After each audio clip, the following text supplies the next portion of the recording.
Hi there, welcome back to my views and news. Three news stories. Firstly, string of assassinations in the Amhara region.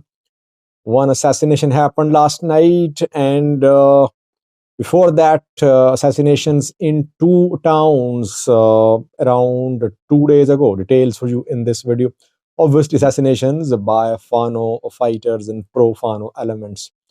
Assassinations of government officials, security officials. Secondly, Mahibe Kadusa, an organization affiliated with Ethiopian Orthodox Church, has issued a statement. It is warning about a plan, secret plan by some elements to elect a new patriarch and to appoint a new general secretary of the Holy Synod. Thirdly, Eritrean embassy in UK and Ireland issued a statement last night. Eritrea now has taken an official position about the presence of its troops. Border demarcation is an unresolved issue between Ethiopia and Eritrea, Tigray and Eritrea. Tigray backers are asking Eritrea to withdraw its forces from Tigray territories. Ethiopian federal government has not issued any statement on this issue. Eritrean embassy has taken a clear position now. What is this clear position? Will it lead to peace between Tigray and Eritrea, Ethiopia and Eritrea? That we'll try to analyze. Firstly, viewers, assassinations one after the other in different towns of the Amhara region. Pano groups are defending in the Amhara region while military is on the offensive. For the last 5 days, we have been seeing intense fighting across the Amhara region. Shoa, Wallo, South Gondar, entire Gujam, heavy clashes ongoing between military and Fano fighters. I'm doing regular videos on daily basis, briefing you on a map about the security situation in the Amhara region. Meanwhile, we know that assassination and ambush are two main tactics adopted by Fano fighters since they waged this resistance movement against regional and federal forces last year. And so far, dozens of regional, zonal, Wareda level government officials, Prosperity Party members, security officials have been assassinated by Fano fighters. Obviously, they warn people, they contact their families, they threaten, and in the end, they assassinate people. I told you about Zamina Kasi, that Zamina Kasi said, meeting a few people, that Fano had compiled lists of those who are supporting the government, actively supporting the government, who are spying on Fano people, civilians, and that these people will be taught a lesson, and that is what is happening. Assassinations in three different towns of Amhara region in the past 3 days. Firstly, it happened in Shorobit, where security chief and police chief came under attack. Security chief died, police chief reportedly is injured. Then in Kobo, North Wallo zone of the Amhara region, attack on government officials. Two were killed in this attack.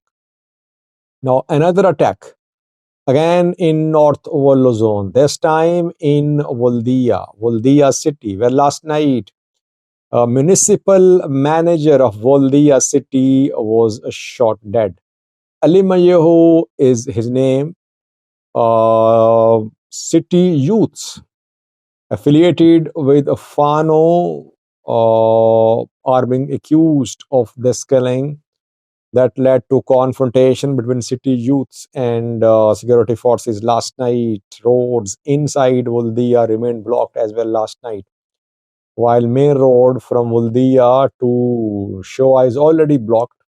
Ethiopian military announced the closure of this road from Dasi towards Shoarab Birhan. But from Woldia to Dasi to the main road remained blocked last night because of this assassination. So while military is conducting operation claiming that it is killing Fano fighters are not only defending themselves, but they are carrying out these assassinations. They are continuing their assassination attempts, ongoing for almost a year now in the Amhara region.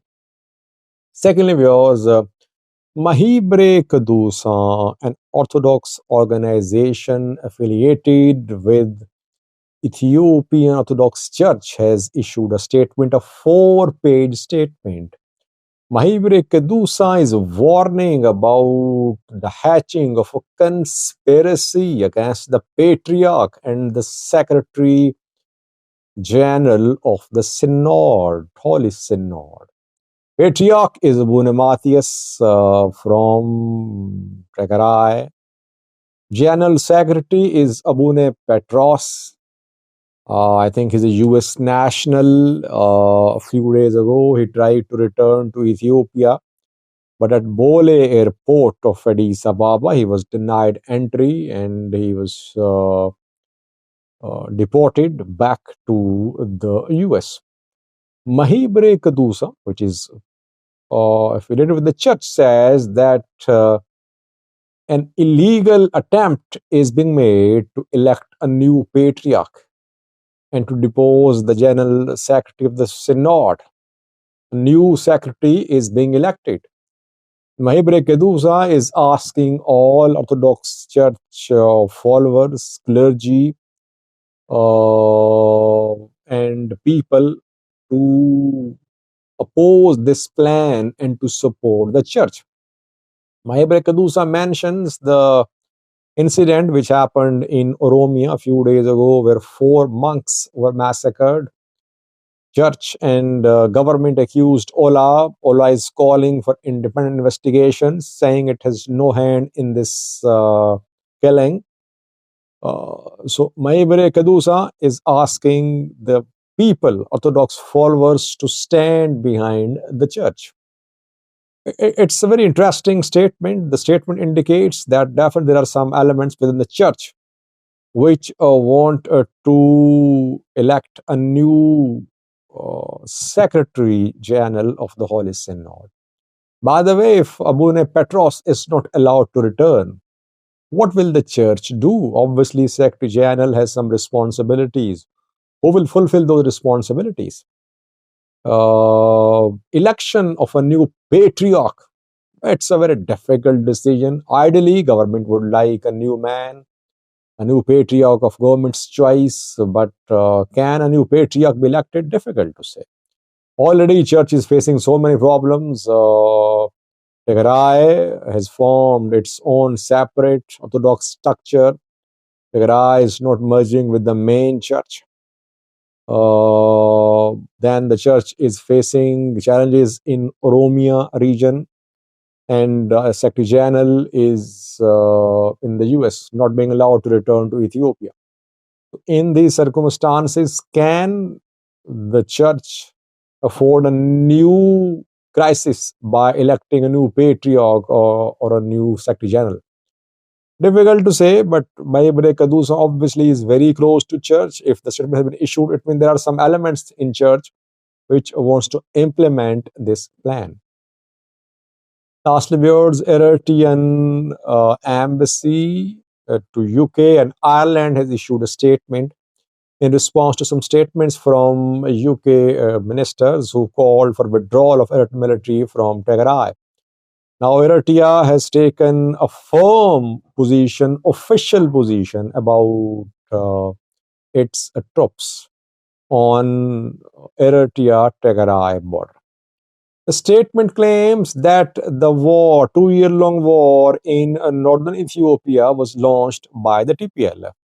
TPLF wanted to reach Addis Ababa and it wanted to implement its revisionist proposal, revisionist ideas about Eritrea as well. And TPLF tried all its tactics. It failed. Then it came to the table to talk, and Pretoria was signed. Instead of implementing the Pretoria deal, TPLF is accusing Eritrea that Eritrean troops are in occupation of Tigray territories. Now, Eritrea says that it was TPLF-led government which remained in occupation of Badme and other sovereign Eritrean territories granted to Eritrea by International Boundary Commission in April 2002.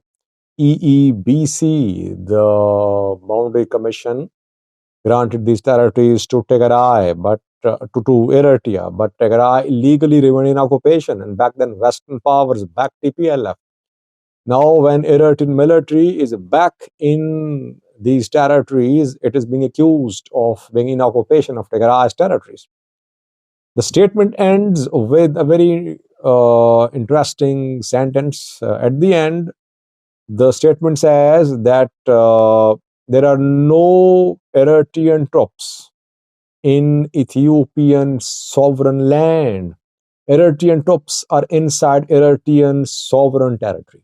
So, Eritrea has taken its position publicly, officially, formally, that none of its soldiers is in Tigray.